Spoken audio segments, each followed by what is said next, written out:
الحمد لله رب العالمين والصلاة والسلام على حبيبه محمد وأصحابه أجمعين ربنا ظلمنا أنفسنا وإن لم تغفر لنا وترحمنا لنكونن من الخاسرين ربنا آتنا في الدنيا حسنة وفي الآخرة حسنة وقنا عذاب النار আল্লাহ 20 কোটি মানুষের ছোট্ট একটা দেশ আল্লাহ তাওহীদের এই জমিনকে আল্লাহ দেশি বিদেশি সমস্ত ষড়যন্ত্র থেকে আল্লাহ চক্রান্তকারীদের হাত থেকে আল্লাহ আপনি বাংলাদেশের মানুষকে বাংলাদেশের ইসলাম ও মুসলমানকে আল্লাহ বাংলাদেশের স্বাধীনতা সার্বভৌমত্বকে আপনি হেফাজত করেন ইয়া আল্লাহ এই স্বাধীন জমিনকে ইয়া আল্লাহ আপনি কিয়ামত পর্যন্ত স্বাধীন রাখেন আল্লাহ আমাদের সার্বভৌমত্বকে অটুট রাখেন মাবুদ বাংলাদেশকে স্বাধীন করতে গিয়ে ইয়া আল্লাহ গত 100 বছরে যত মানুষ আল্লাহ লড়াই করেছে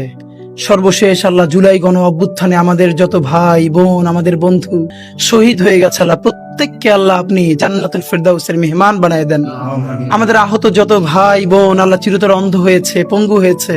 আল্লাহ প্রত্যেকের উপর আপনার খাস রহমত নাজিল করেন হে আল্লাহ একটা নতুন বাংলাদেশ বিনির্মাণের আকাঙ্ক্ষায় আল্লাহ যারা দিনরাত পরিশ্রম করছে একটা দুর্নীতিমুক্ত রাষ্ট্র গড়বার স্বপ্ন দেখছে হে আল্লাহ এই ছোট্ট দেশটায়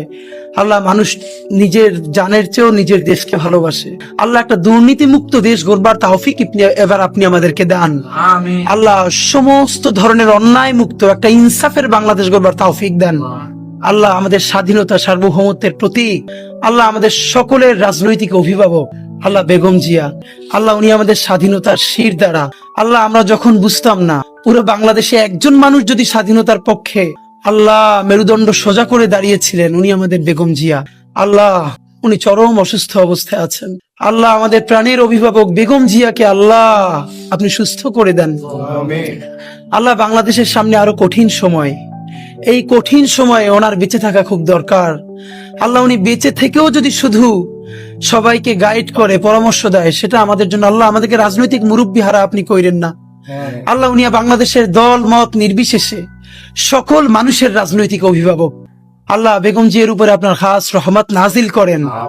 হে আল্লাহ তার সমস্ত গুনাহগুলো মাফ করে দেন হে আল্লাহ তাকে পরিপূর্ণরূপে সুস্থ করে দেন আল্লাহ বেগম জিয়া তো একদিন অবশ্যই আপনার কাছে যাবে কিন্তু বাংলাদেশ একটা স্থিতিশীল পর্যায়ে গেছে আল্লাহ স্বাধীন সার্বভৌম একটা দেশ হিসেবে দাঁড়িয়ে গেছে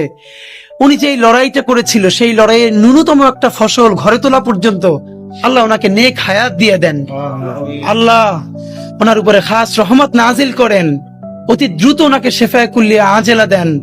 রব্বানা তাকাব্বাল মিন্না ইন্নাকা আনতাস সামিউল আলিম ওয়া তুব আলাইনা ইন্নাকা আনতাত তাওয়াবুর রহিম আলহামদুলিল্লাহি রাব্বিল আলামিন।